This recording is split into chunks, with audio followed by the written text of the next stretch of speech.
let's rewind before we look forward. Talk about where John Wall was in the league at that time, where the Wizards were just a game away from the Eastern Conference Finals, and that's not that long ago.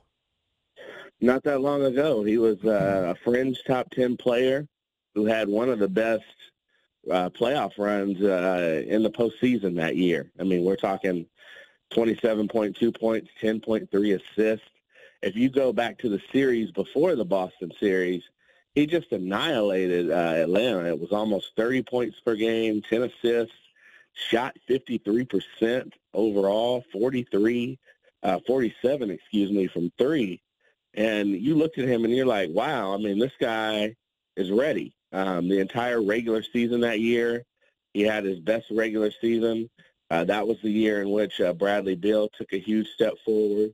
So I think I just wanted to remind people it's easy for us to say, oh, man, what a disastrous contract that was.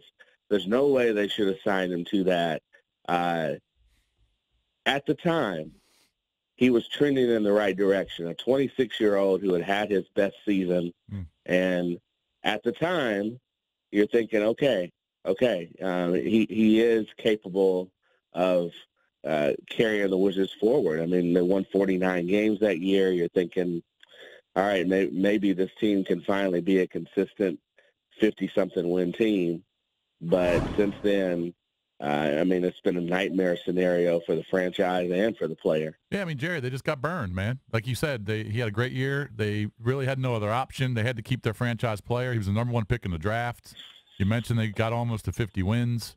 It wasn't really his fault. And, it's the NBA rules that allowed Wall to make this crazy money with the Supermax. $170 million over 4 years is just nuts. They just got burned by it. They got burned.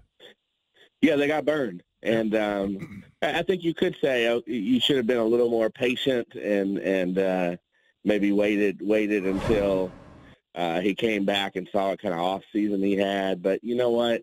I just remember the tenor at the time was whether the Wizards could sign John to that Supermax. It was about, exactly what the franchise's direction was. Can they keep a star? And unfortunately, this is what he's going to become known for, guys. I do think he can come back and get to a level of performance that is good if he really works his butt off. But not great. It won't be the same. Not great. Not great. Not It's great. over. And not fringe top 10 player ever again. And Jerry, that jives with the fact that this is happening like in the prime of what's supposed to be the prime of an NBA player's career, like coming into his own, getting that Supermax money, late 20s, early 30s, and he's going to be sidelined for now, it looks like 12 to possibly 15 months. Exactly. And, you look at it, he's going to miss pretty much, you might as well just count out next season. Because even if he comes back, they're probably going to be a state in which they'd rather him just not be on the court because they're not going to be in a position in which they're playing for anything anyway. So you might as well just give him the extra time to get back to being the best player that he can be. So you look at it, I mean, by the end of this year, he will have already missed like 55% of the games since he signed that extension. And the first year of that extension, he'll miss essentially the first full season. So that's when, you start worrying about rust in his game and all that taking over. It's just a long, long road ahead. And this is where the franchise needs to stop. There is no glory to me, in a playoff appearance,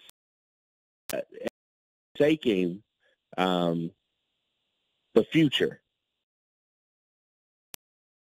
about some things in order to start accumulating assets, because the situation that they're in, you're going to have three players making, I believe, around $91 million next year if you don't trade Otto Porter or Bradley Beal.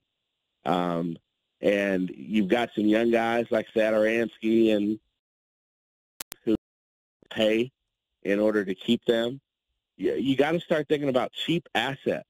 And so if somebody wants to give you 2 seconds or a heavily protected first-round pick right now for Trevor Ariza, you take the deal. And there's still enough wings and everything on this team for them to be a little weaker in that area and still be competitive.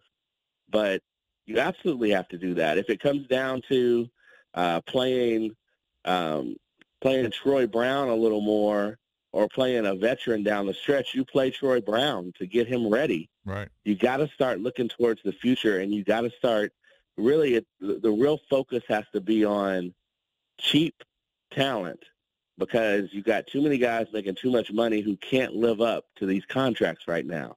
John Wall, unfortunately, being number one on the list because of injury.